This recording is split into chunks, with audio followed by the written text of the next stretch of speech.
Poštovani gledatelji, dobar vam dan. 3.12. Međunarodni je dan osoba s invaliditetom. A evo ova naša emisija već 23. godinu zajedno sa osobama s invaliditetom nastoji promovirati njihov status, odnosno zajedno s njima progovoriti o aktualnim problemima, o prioritetima, ali i iznimnom aktivizmu ako im pružimo poštovanje i priliku. Dakle, osim suosjećanja, osim empatije koje moramo kao ljudi osjećati prema potrebitima, još više moramo svi zajedno raditi kako bismo im stvorili uvjete da uistinu prema svojim mogućnostima žive normalan život. Od prošle emisije dugujem jednu iznimnu reportažu, pa vas molim da na samom početku to ispravimo i najavljujem jednu posebnu fotomonografiju koju su napravili članovi Udruge osoba oštećena sluha u Zadru. Na 200-tinjak stranica priča o Zadru koju svi volimo ispričana je baš onako kako i žive članovi udruge slabočujnih osoba. Bez mnogo riječi, u tišini. Pa ja bih najprije rekao da je gospodin Savić napravio poduzet jedan pothvat u ovo doba, napraviti knjigu dosta luksuzno, mogu reći tvrdi uvez, puno je stranica kod štampanja, tiskanja fotografija je velika i priprema, tako da nije to, zaista je pothvat. Entuzijazam je ono što održava udrugu na životu. Sa svega 3 zaposlena još od 1955. skrbi o 100-tinjak svojih članova. Pomažemo u svim situacijama. Naime, gluhoća je takav tip invalidnosti gdje si jednostavno odvojen od ljudi. Znači imamo tumače, prevoditelje, imamo škole znakovnog jezika tako da bi se rušile komunikacijske barijere. Idemo i na razgovore za posao, tražimo i posao, organiziramo sportske susrete i ovakve aktivnosti. Jer primjerice kupnja u pekarnici ili najobičniji poziv hitne medicinske službe ili vatrogasaca za ove ljude nerješiv problem. Svi koji žele pomoći mogu to učiniti kupnjom fotomonografije. Knjiga dobije, ovisno, ko da veću donaciju za daljnje aktivnosti udruge od 250 kuna, pa nadalje dobit će za poklon knjigu. Monografija je podijeljena na 3 tematska dijela. Stare razglednice, košarku 70-ih te Zadar u fotoobjektivu. Ovo je vrijedno i to ima još toga materijala, gomila u stvari. Ja sam 100-tinjak tih fotografija preslika. Ljudi imaju slike još od poslije rata, ali prije rata. Postoje čak prijeratne fotografije kluba i igrača, ali evo ovo što smo uspjeli skupiti, to smo napravili, da nije ni stalo. Ja imam toga gomilu, ali nije to stalo. Što se tiče ovih ostalih razglednica, pokriva jedan period od početka stoljeća 20. pa negdje skroz tamo do 60. godina. Izuzetan veliki broj motiva, grad jedan koji više ne pamtimo, koji doduše pamtimo, ali nema ga više kao takvoga. Znači, sačuvalo se nekakvo lice, nekakvi mementi toga. Držim da je to izuzetno važno, tako da ono što znam reći, dakle, što više poznajemo naš grad, nadam se da ćemo ga više voliti. Monografija i njezina promocija još su jedna prilika za promociju udruge ljudi oštećena sluha i još jedna prilika za sve ostale da se zapitaju kako možemo pomoći ljudima koji ne čuju. Evo nas, poštovani gledatelji, još jednom vas pozdravljam. Danas govorimo o življenju osoba s invaliditetom. Naravno, bez naše drage pravobraniteljice Anke Slonjšak ne bi bilo ove emisije. Od srca vas pozdravljam i zahvaljujem što ste nam došli i ovaj put, jer znam da cijeli ovaj mjesec i ovaj prošli ste imali jako puno posla. Već smo imali i emisiju o simpozijumu koji je također bio u Zagrebu. Dakle, puno toga smo već najavili. Čini mi se uvijek da je emisija prekratka, pa evo najavljujem i drugog gosta, naš dragi Krešimir Martin Butković, tekstopisac, književnik, logoterapeut i puno toga. Prije svega kolega novinar. Bićemo dostojanstveni i u pravom smislu profesionalni, pa ćemo biti na ti. Dakle, dobar dan i dobrodošao. Na vi, tako je. Dobrodošao. Hvala. Interliber je prošao, pa ste odmah počeli, dragi gospodine kolega, govoriti. Evo i na Interliberu se zapravo pokazalo koliko mi osobe s invaliditetom nismo u ravnopravnom odnosu, a trebali bi biti. Nismo u ravnopravnom položaju samo iz toga razloga što je Interliber postao toliko popularan da je bila ta nekakva kritična masa ljudi koji čitaju su išli kupiti te knjige po posebnom popustu, tako da je bila gužva i mi jednostavno ne možemo cirkulirati između tih štandova, tako da je teško kretanje. Ja sam se povukao na štand naklade Ulix, moje matične izdavačke kuće, i tamo sam potpisivao knjige i jednostavno nisam mogao niti razgledati. Jer uvijek moram paziti hoću li nekoga pokupiti, hoću li nekoga sapleti ili nešto. A da ne govorimo o tomu da imate spazme, pa i sad vam isto nije Da. lako.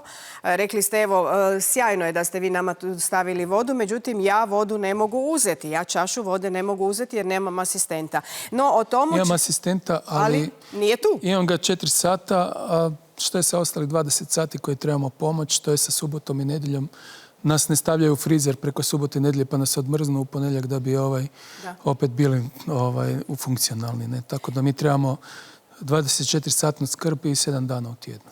Hvala puno. Evo, poštovani gledatelji, prije svega želim vam se zahvaliti na brojnim upitima, na komentarima, na vašim svjedočenjima i za ovu emisiju, jer brojna vaša pitanja sam naravno proslijedila našoj dragoj pravobraniteljici i molim vas, s obzirom da će nam brzo proći emisija, a znajte da su sva vaša pitanja poslana, samo ću vam dati neke najvažnije smjernice jer se pitanja ponavljaju. Dakle, kao što smo rekli, naravno asistencija je bitna, razvoj usluga u zajednici kao prevencija odlaska u ustanove, kao i sprječavanje liste čekanja, nedostaci u sadašnjoj provedbi usluge asistencije i novi zakon o asistenciji, zapošljavanje osoba s invaliditetom, kako osnažiti osobe s invaliditetom, ali isto tako i spriječiti brojne predrasude poslodavaca, visoko obrazovanje i problemi studenata sa invaliditetom, informiranje budućih studenata, moramo se sjetiti našeg sjajnog Denisa i Svjetlane Marione, njihove udruge Zamisli koje sjajno rade. O vještačenju također ste imali jako puno pitanja i pristupačni turizam. Ali i još jedna zanimljiva tema o kojoj ćemo baš imati posebno negdje u veljači, a riječ je o temi istraživanje o seksualnosti osoba s invaliditetom. Također će se predstaviti i rezultati na obilježavanje Dana ljudskih prava. Evo, puno toga smo rekli. Svaka ova tema zapravo zaslužuje posebnu emisiju, ali evo, molim vas, hoćemo sad kad smo počeli o osobnoj asistenciji, o tom novom zakonu, evo, izvolite. Pa nekako, evo, to je tema koja nažalost ili treba o njoj stalno govoriti i stalno ukazivati na probleme s kojima se susreću osobe s invaliditetom različitih oštećenja, onih najtežih, a upravo u cilju da se osigura ona podrška koja je njima potrebna da bi ostali u vlastitim domovima. Mi, nažalost, imamo sada situaciju da je sve teže. U nekim sredinama gotovo nemoguće naći adekvatnu osobu koja će biti i dovoljno educirana, koja će imati sve one predispozicije koje su potrebne određenom korisniku, odnosno osobi s invaliditetom, a istovremeno da je motivirana i da doista želi raditi ovaj iznimno zahtjevan, ali isto tako i vrlo hvale-vrijedan posao koji omogućava svima nama da uopće doslovno živimo i da možemo svakodnevno funkcionirati. Neka od pitanja vaših gledatelja su bili kako osiguravam ja sebi osobnog asistenta, kako i na koji način uopće sve to skupa možemo reći osigurati i drugima koji žive u malim sredinama. Moj problem je isti kao i od drugih osoba s invaliditetom, neovisno o tome što sam pravobraniteljica. Ja svakodnevno doslovno tražim na sve moguće načine asistente, jer koliko god mi treba, a treba mi doslovno 24 sata, da bi mogla obaviti i radne zadatke, da bi mogla svakodnevno, a i bez ovog posla bi trebala asistenta kroz cijeli dan praktički i po noći za određene radnje. Ja, nažalost, isto tako tražim na sve moguće kombinacije od studenata s invaliditetom, od prijatelja, vrlo često sve zadnje vrijeme uključuju, jer jednostavno uopće ne možemo naći ni u Zagrebu ponekad osobu koja bi nam, a jedna nemoguće jer se radi ipak o više sati kroz dan, a kamoli veći broj osoba da bi mogla pokriti sve potrebe radne i svakodnevne. A da ne govorimo da ide uskoro Božić i blagdani gdje zapravo svi mi koji trebamo asistente susrećavamo sa vrlo teškim situacijama, posebno još ako živimo sami. Kad sve ovo govorite, Dakle, što je sa političarima koji naravno određuju prioritete da ne čuju da u svakoj najmanjoj sredini jednako kao pravobraniteljica Anka Slonjšak, Krešimir Butković u Zagrebu ili u bilo kojem malom mjestu, asistenti moraju biti sustavno već pripremljeni. Zašto, rekla je jedna mama, zašto nas tjerate stalno da moramo prosjačiti? Za svoje dijete prema konvenciji i svim ljudskim pravima najgore u svemu imamo. tome što je sve to plaćeno i sve se plaća, a istovremeno ima se osjećaj kao da stalno nekoga moliš da dođe da radi neki posao koji nije plaćen. A zapravo je svaki taj posao plaćen. Ono što je problem veliki, motiviranost, a motiviranost vrlo često proizlazi iz upravo plaćanja osoba koje će to raditi. Mi, nažalost, imamo i dalje situaciju da je ta satnica užasno mala, da je ono što stalno govorim već 2 godine, to je između 21 i 25 kuna. To je doista minimalan iznos. Mi očekujemo da će se taj iznos povećati. Na simpoziju je bila savjetnica ministra posebna, gospođa Bogdanović, koja je naglasila da zakon opet ne ide krajem ove godine, nego se pomaknuo ponovno donošenje krajem prvog kvartala 2023. Očekuje se da ovi dani budu za e-savjetovanje. Mi kao ured nemamo nacrt, nismo imali nacrt zakona prije. Dali smo niz preporuka jer godinama govorimo što se treba i na što ukazujemo. Tako da očekujemo da će promjene doista biti na korist osoba s invaliditetom, a ne na korist sustava. I da će se odobriti ono što je važno, znači veća sredstva za asistente. Mi moramo zadržati postojeće asistente koji su jako vrijedni, koji rade, trude se i koji stvarno žele, mnogi od njih, raditi ovaj posao, ali kažem, bilo bi neizmjerna ogromna šteta da mi izgubimo i ovo. Mi govorimo stalno i politička je volja u cilju inkluzije, u cilju uključivanja osoba s invaliditetom u život zajednice, ali bez podrške u kući, bez usluga, razvoja usluga u zajednici. Te usluge su različitog spektra, ovise od osobe do osobe. Od nekome treba njegovatelj, nekome treba gerontodomaćica, nekome treba asistent različitih oblika i različitih profila. I u tom smislu ta usluga mora biti razvijena i mreža mora postati. Mi to još uvijek nemamo, a želimo o tome stalno i progovaramo stalno. Ja se ispričavam, meni malo mi je loše od te teme, baš mi se sad zavrtilo. Pa prije nego što sam nesvjestan, ja bih samo htio reći da je 18 godina čisto dovoljno progovaranja o osobnim asistentima, da treba djelovati, da se trebaju udružiti udruge koje trebaju osobne asistente, da se trebaju organizirati roditelji koji su njegovatelji, svi zajednički unisano doći u Sabor i dovesti krevete, leći u kreveti dok se ne izglasa Zakon o osobnim asistentima, ne micati se od tamo, jer nam se već 18. godinu odgađa izglasavanje Zakona o osobnim asistentima. Isto tako nije izglasan i inkluzivni dodatak. Tako da smo mi zapravo od same države profanirani kao paraziti, kao neko ko troši hrvatski proračun. Iako se zaboravlja da je samo u Zagrebu 14,5% ljudi, građana Zagreba, osobe s invaliditetom i da je u Hrvatskoj 450.000 osoba s invaliditetom. Mi smo prilično velika kritična masa glasačka i mi smo ti koji smo poslodavci tima na vlasti. Pa ako nas i sada zakinu, mislim da će se doći do drastične političke promjene na sceni i molio bih političari da nas više ne zovu osobama s invaliditetom. Mi smo osobe s invaliditetom za hrvatske građane, ali za političare nismo, jer smo mi obični invalidi za njih, jer nas tako tretiraju kao građane trećeg reda već 18. Baš ste ogorčeni ste, Krešo, pogotovo u ovom smislu što ste rekli, toliko nas je puno, a zapravo se ništa ne mijenja i ne razumijete nas ozbiljno. Mi sami smo krivci jer smo naivni i uvijek glasamo isto.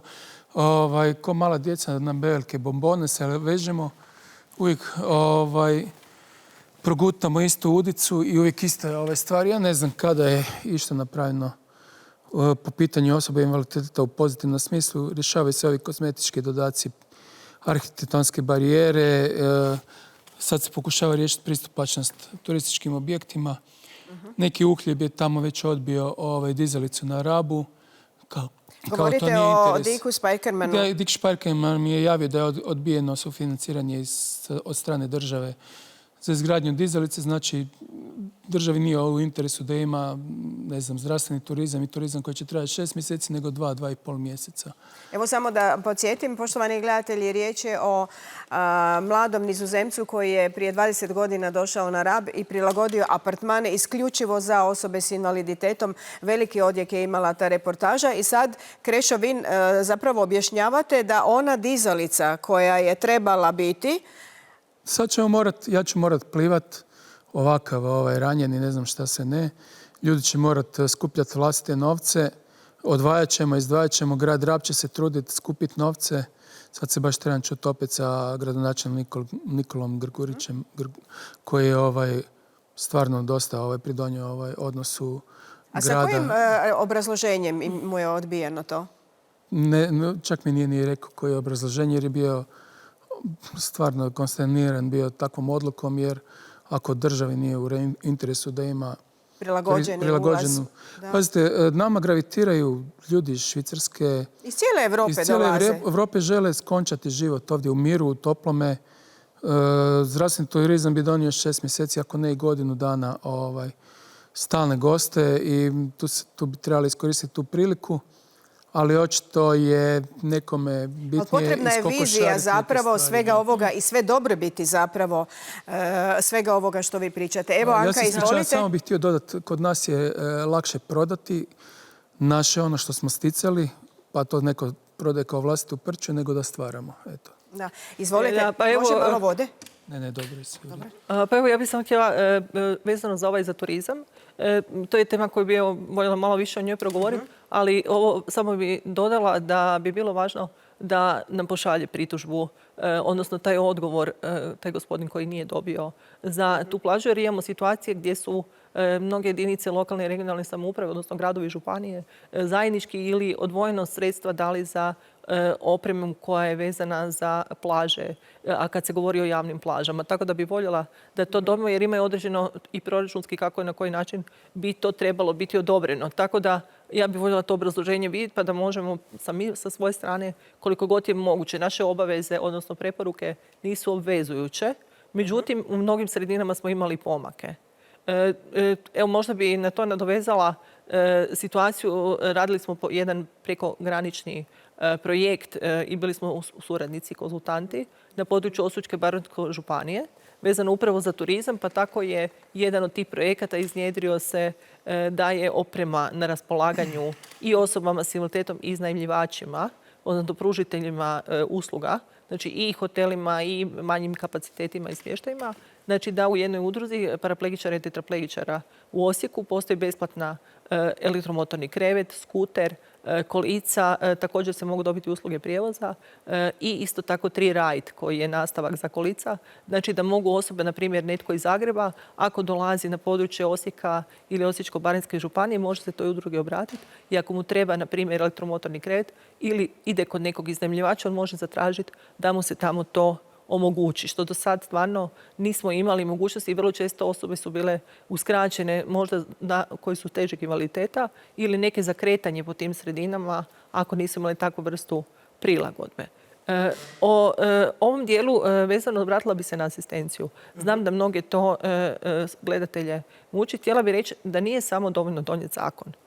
Mislim da se to pokazuje godinama. Oni moraju osigurati na tržištu rada osobe koje će to provoditi. Mi nemamo niti medicinskog dovoljno osoblja, niti nekog drugog osoblja koje bi moglo, treba educirati ga, treba ga pronaći osobe koje će to doista raditi i treba ih platiti. Mislim da to sve skupa zahtijeva ne samo na papiru, nego da ta provedba stvarno i bude. Ništa nama neće donijeti ako oni i na kraju drugog kvartala 23. donesu sve te sustavno i taj zakon ako oni već nisu na taj način osigurali dovoljna sredstva i one još predispozicije druge da bi taj zakon stvarno zaživio. Ali ono što je istina da ako se zakon ne donese, mnoge osobe s invaliditetom koje danas nisu uključene i dalje, a svakim danom znamo da je sve više oni koji su oboljevaju i koji imaju određene vrste nezgoda, a trebaju takvu vrstu, a nisu se uopće uspjeli uključiti u ovaj projekt. I htjela bih reći još vezano za pristupačan turizam. Mi kao ured, znači u suradnji sa Ministarstvom turizma 2.12., odnosno danas, radimo konferenciju koja je vezana uz upravo promociju turizma za sve i što činimo već godinama, ali nekako u ovoj godini je bilo cijeli niz aktivnosti, tako da su uključeni bili svi pružatelji usluga i svi oni dionici koji su na područjima određenih gradova, odnosno županija. Tako da smo imali u Dubrovniku, u Splitu, u Osijeku, u Opatiji i u Puli. To je sad bilo u Puli. I očekujemo sad u Zagrebu da se još više o tome progovara, da zapravo između ostalog i motiviramo pružatelje usluga, jer vidimo da je sve više onih koji su mali pružatelji, privatni pružatelji, a gdje nema adekvatnog smještaja i svega ostalog infrastrukture potrebne za turiste, neovisno to turiste. interdisciplinarno Upravo treba odraditi. Da, jer sa svih aspekata. Znači nije samo pitanje kroz udruge, kroz pojedince, već i sa strane države, odnosno sa strane svih nas koji to na bilo koji način možemo doprinijeti, s obzirom da stalno se pozivamo na to da je Hrvatska top destinacija i za sve. Da, evo. Izvolite. Meni se stvarno vrti od svega ovoga. Mislim, kad čujemo ovakve Disneyjeve najave, da je tako fino prilagođeno sve za osobe sa invaliditetom. Mislite na ove seminare, kongrese i sve to što bude? Trebali bi, mi zapravo, ja vam moram podsjetiti da smo mi prije 32 godine kad sam ja nastradao, moji roditelji, pokojni Nanković, pokojna Manica Knežević, mi smo se sastali, organizirali sastanke da bismo pokrenuli izgradnju spinalnog centra, doma za osobe s invaliditetom i ne znam šta sve. Meni je drago da mi invalidi imamo 1750 kuna osobne invalidnine, pa ćemo sad moći umjesto na Maldive ići tu u ove naše krajeve. I drago mi je da si je premijer i da su si predsjednik podignuli plaće od 2 godine za 1000, odnosno 1500 kuna. Pa sad više nema 22.000 kuna plaću, nego 23.000 kuna plaću. Tako da će moći izdržati ovu recesiju i ovu inflaciju.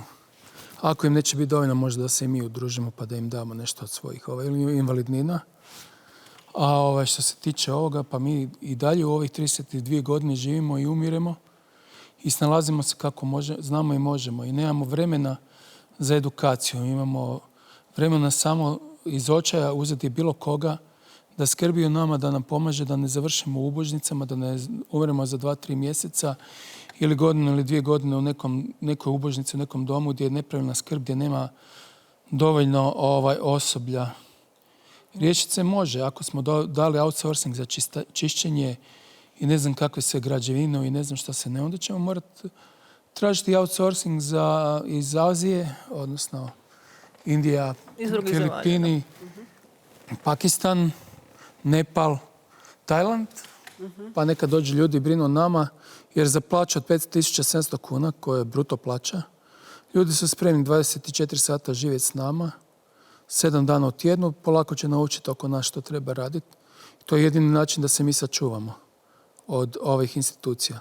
A ako ne, onda država i onako sad sve radi da bi taj novac zapravo se kroz davanje bio taman dovoljan da mi možemo biti smješteni u institucije, da se pro forme socijalne službe odrade svoje sa smještanjem u bog zna kakve domove i onda se sjeda na imovinu i tu bi trebao USKOK isto malo pročešljati te nekakve socijalne rješenja nekakvih socijalnih službi. I smatram da ako se to ne dogodi, onda ćemo biti prinuđeni da ne vraćamo nazad novac u sustav, jer bi se vrtio kroz davanja u gradske državne domove, da odemo onda sa tim svojim penzijama, kao što su mladi otišli van, njih 600.000 koji su trebali donijeti natalitetni preporod. Oni će sad donijeti natalitetni preporod u Irskoj, Njemačkoj, ne znam gdje sve ne. Onda bi mi, invalidi, nemoćni, stari, mogli otići na Tajland, na Filipine, tamo se izgraditi kući, znači ljudi koji bi za 200 eura itekako dobro odradili taj posao, jer tamo su najškolovaniji medicinski radnici i najpriznatiji u svijetu, njih traže i u Americi, i u Njemačkoj i ne znam gdje se ne. Outsourcingu? Mislim, situacija je kaotična i katastrofalna i apsolutno u tome potpisujem sve ovo što je rekao. Iznjedrio jako puno problema. Problema je puno. Mi smo naprema našim ovlastima idemo u obilaske ustanova. Ovo što kaže Krešo, situacija je kaotična za osobe koji su tjelesne oštećenja, a i za one koji su drugih oštećenja. Nažalost, nailazimo na probleme nedostatka stručnog kadra, smještajne kapacitete. Vrlo često se radi o osobama koje zapravo samo preživljavaju. Nema adekvatnih radnih aktivnosti, nekih okupacionih aktivnosti gdje bi osobe mogle eventualno se baviti nečim što imaju vještine, neke talente i slično. Nedostaje kapaciteta. Vrlo često su, kažem, uvjeti stvarno zapanjujući i tu nema govora u nekim uopće o ljudskim pravima i pitanjima uopće kako su otvoreni. Trebamo postaviti pitanje isto i doma za osobne... Ovo što se tiče spinalnog centra, on se godinama, mislim ja sam dio toga jer sam spinalna ozljeda, godinama smo se zalagali kroz civilno društvo, poslije kao pravobranitelj ukazujemo non stop. Znamo da se spinalni centar sad radi, on je pri kraju prema našim saznanjima, on bi trebao sljedeće godine, odnosno 24. početi, ne znam, 23. ili 24. početi sa djelovanjem. Koliko i na koji način će i tamo biti situacija. Mislim, mnoge osobe nemaju adekvatno medicinsko zdravstvene liječnike, subspecijaliste, što vidimo i kod djece s teškoćama, probleme s pedijatrijom, a isto tako i kod nas odraslih, da ti nemaš zapravo na jednom mjestu naći adekvatnu suskrb koja ti je potrebna, a da bi dobio koliko toliko svoj kontrolni pregled i pregled za neke adekvatne i vrlo specifične posljedice koje nosi i invaliditet i ozljeda ili bolest, ali isto tako i starost. Mislim, jako puno osoba s invaliditetom kao i građani Hrvatske smo sve stariji, sve teže naći liječnika koji može ti pomoći, a istovremeno imamo sve veći problem, ovo što kaže Krešo, u ustanovama nitko od nas, puno osoba ne želi, to nije naš izbor, to nije naša volja, često je to nametnuto. A imate pravo. Ili zbog smrti roditelja ili zbog nekih drugih okolnosti gdje drugi savjetuju u kom smjeru bi trebali najbolje za nas, ono što je najbolje za nas. Jer niko ne pita što je najbolje nama, nego što je najbolje za nas, drugi odlučuju. I često se, kažem, i tu je bilo i pitanja gledatelja, vidjela sam u tom pravcu što nakon smrti roditelja i na koji način i kako organizirati život. Mislim da svi trebaju utjecati na to da ipak pitaju prvu osobu što je najbolje za nju, što je njezin izbor. I svaka osoba je poseban svijet. Upravo to i svako je treba individualan slučaj gledati svaki za sebe.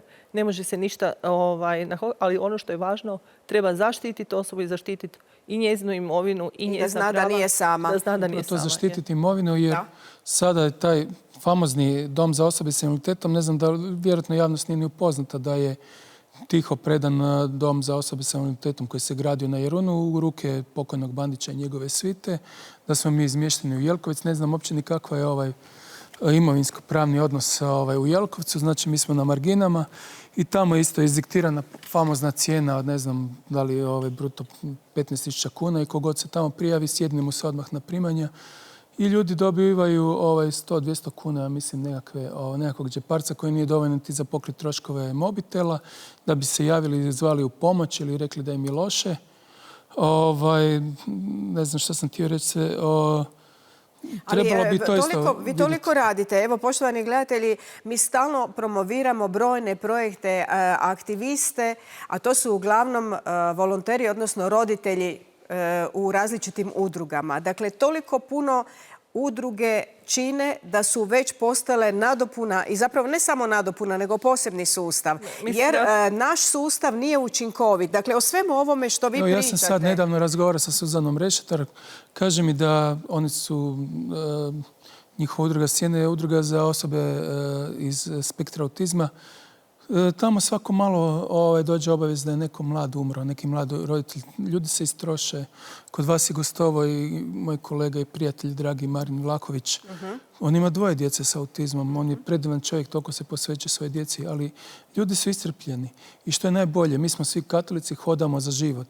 Ali kad se taj život rodi, to dijete će odrasti, postati problem ne samo društvu, nego roditelji plaću. Imali ste nedavno na HRT-u film Mina Mata o trovanju živom u Japanu, gdje su političari bez ikakvog suosjećanja gledali kako ta djeca žive u svom deformitetu, kako roditelji kažu da plaću ne radi sebe, nego radi djeteta koje će ostati samo nakon njih i neće dobiti kvalitetnu brigu. Dakle, taj plać se ovdje čuje ne 32 godine, nego zadnjih 50 godina koliko je nebriga za osobe s invaliditetom. Jer dom za invalide se gradi od 82. godine na Jarunu. Govorilo se o Kajzerici, ne znam čemu sve ne. o institucijama koje će biti otvorenog tipa da ti ljudi ne prestanu živjeti, nego da ne nestanu sa radara. Jer obično mi koji smo u udrugama i prijavljeni u udrugama, kad uđemo u nekakav dom, više se za nas ne čuje, niti se ne pita jesmo li živi, kako se postupa s nama. Dakle, mislim da ono što je po meni i dalje bitno je da ljudi ostanu u svojim domovima i da dobe podršku u kući.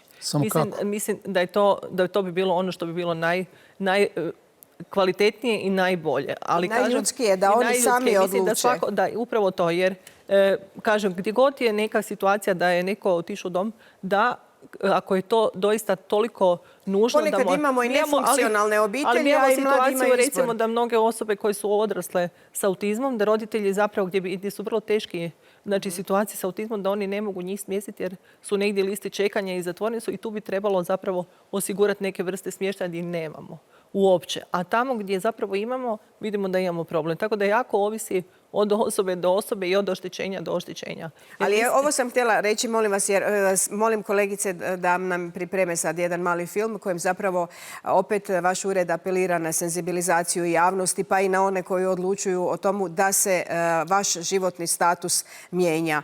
Ali htjela sam... Inače, da taj video ističak, htjela bih reći samo da je to stvarno životna priča jedne osobe s Down sindromom, da nije izmišljen u smislu ovoga, ali naravno da je to prilagođeno kratkom... Samo sekundu još htio reći. Emisije za osobe s invaliditetom postoje samo na javnoj televiziji HRT-u i to je sad smanjena minutaža. Nigdje na nacionalnim televizijama nema. Emisija na komercijalnim televizijama, a i nema više niti ovdje javnih diskursa. Hrvatska uživo, Kinuta Latinica uživo, Kinuta Labirint, Puls.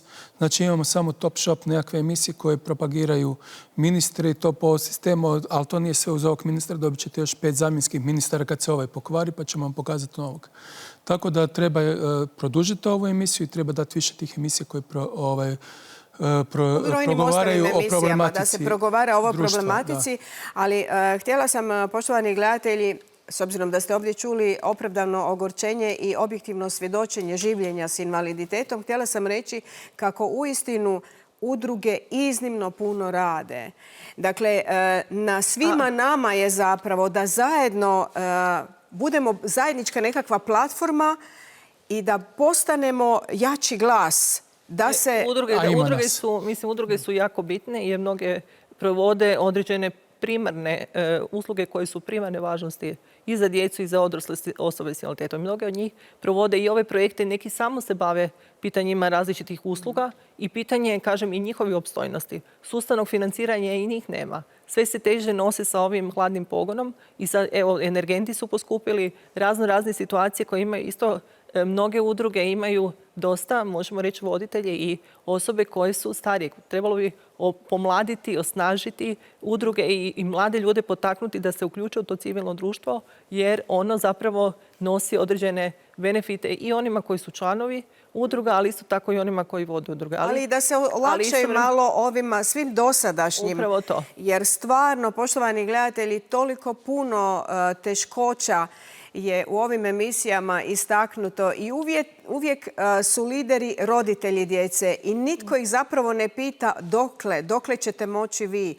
Jer oni se toliko, kako ste rekli, lijepo potroše, ne samo emotivno, ne samo fizički, nego jednostavno kao čovjek si misli pa cijeli život zapravo samo prosjačim nešto što bih mi trebala imati. I sve više tih europskih projekata na kojima treba biti stručni ljudi, voditi i projekte i provoditi, prijavljivati se i tu je doista imamo situaciju sad isto tako da, s obzirom da je sad za novo operativno razdoblje odobrena su sredstva, tek sad zapravo je u pripremi natječaj. Praktički cijele godine nije bilo natječaja za određene nastavke usluga i za nove projekte. Tako da su tu udruge isto vrlo u teškoj poziciji. A ne samo to, nego ja dobivam toliko puno upita od roditelja, odnosno predstavnika udruga koji kažu ali ja sam samo mama, zašto bih ja morala znati pisati te projekte? Zato što je državi lakše prepustiti brigu roditeljima i uopće se ne trošiti na nas. Ona ne stigne biti mama niti ništa drugo. Ali to je problem toga, govorimo o stručnosti, mi govorimo o stručnosti za invalide, a ne govorimo da bi trebalo stručnost biti i u vladi i u Saboru, a ne da imamo neke ljude koji nemaju dana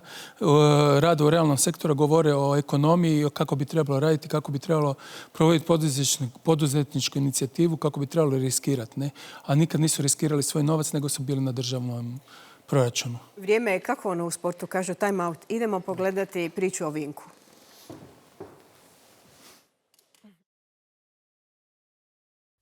Vinko je rano ostao bez oca. Kao dijete sa sindromom Down, umjesto da ide u školu, pleo bi vunu s mamom i hranio kokoši. Najviše je volio brati jabuke. Dolazili su im susjedi i prijatelji, a Vinko je uživao posluživati ih. Sve se promijenilo kad je mama umrla. Trebalo mu je malo podrške da bi živio sam. Te podrške nije bilo. Umjesto toga odveden je iz svoje kuće i smješten u dom. Mama se toga najviše bojala. Vinko sada živi u pretrpanoj zgradi dugih hodnika. Ni u svojoj sobi nije sam. Na doručku i ručku bude po 50 ljudi. Više nema njegove omiljene pite od jabuka. U domu je svaki dan isti, svaki tjedan i mjesec. Puno odmaraju u sobi. Nakon toga se crta i izrađuju ukrasi koji nikome ne trebaju. Vinko nikad nije ni volio crtati, a sad crta svaki dan. Njegov život već 10 godina stoji. Ali promjene dolaze. Ustanove postaju centri za usluge u zajednici. Vinko će ponovno živjeti u svojoj kući, a djelatnici centra pružat će mu podršku. Osobe s invaliditetom više ne moraju ići u dom da bi dobile podršku koja im je potrebna. Hranit će kokoši i brati jabuke baš kao nekad. Krenut će i u školu kako bi postao konobar. Zarađivat će za život radeći ono što je oduvijek volio, posluživati druge. Živjet će život, a ne čekati da prođe još jedan dan. Sve osobe s invaliditetom to zaslužuju.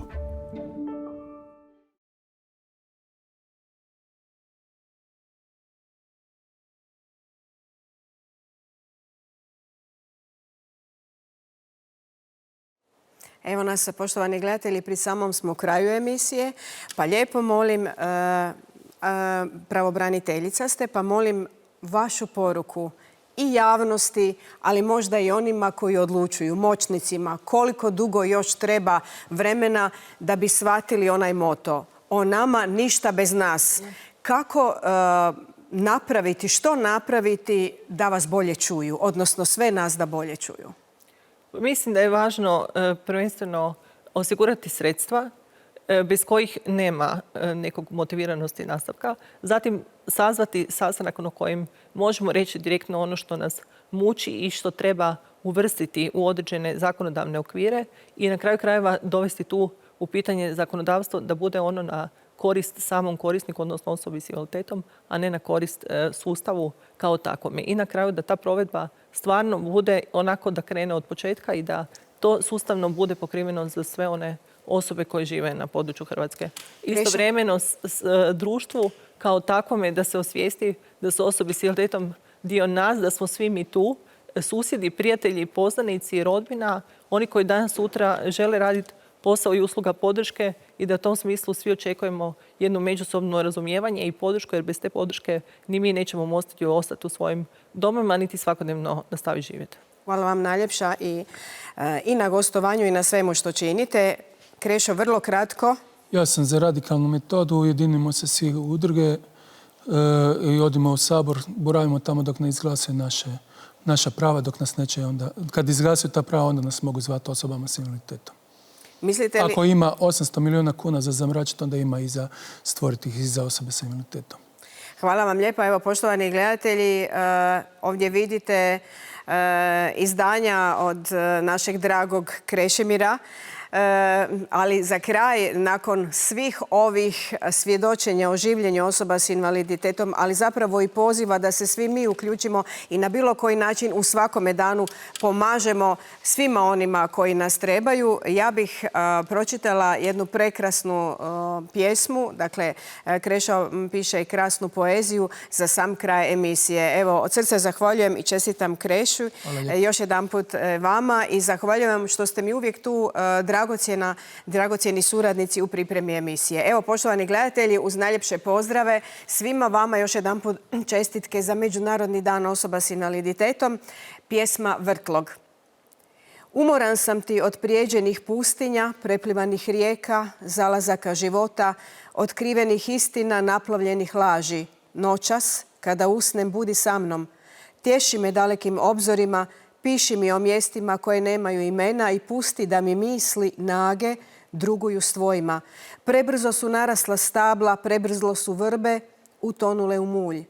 Dočekaj me na nekom raskrižju s mandarinom u ruci i uvjeri me da čovjek smije vjerovati u ljubav. Zagrli me i pretoči sve svoje korake u srce azurne boje.